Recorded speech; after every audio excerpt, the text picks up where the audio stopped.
ქართკახეთის, იმერეთის, გურიის, სამეგრელოს და საქართველოს თითქმის ყველა კუთხის მარგალიტებმა თავი ღია ცის ქვეშ ერთ წერტილში მოიყარეს. ეთნოგრაფიული მუზეუმი ეთნოგრაფიულ კულტურას უკვე მესამედ მასპინძლობს. არტ-გენი ახლა გაცილებით მასშტაბური და მრავალფეროვანია. სხვადასხვა რაიონიდან მონაწილე ფოლკლორული ანსამბლების რაოდენობა წელს რეკორდულია. ზუმბასა და ნიაზ დიასამიძის იდეა ნელ-ნელა საერთაშორისო მნიშვნელობასაც იძენს. უცხოელები ფესტივალს არა მხოლოდ სტუმრობენ, არამედ მასში მონაწილეობენ კიდეც. არტ-გენზე ძალების მოსინჯვა ჩვენმა კორესპონდენტმა ცადა, თუ როგორ დასრულდა ეს ორთაბრძოლა, ძველი ქართული წესით სოსო ბარნაბიშვილი თავად მოგითხრობთ.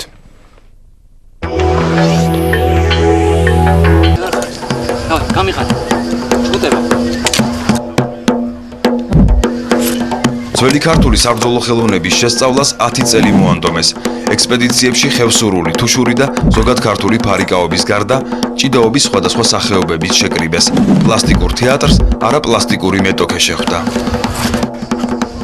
ეს ქართული ჭიდაობის ერთ-ერთი ნაირსახეობაა. დაჭრილ მეომარს ცალი ხელითაც უნდა შეძლებოდა, მტერს გამკლავებოდა.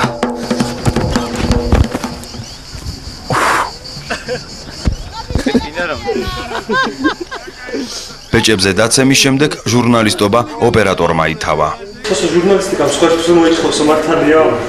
ამბობე. შენ ჟურნალისტიც გახდი. მოტეხილობამ არტ-გენის ფესტივალს დროებითაც ვერ მოგწყვიტა.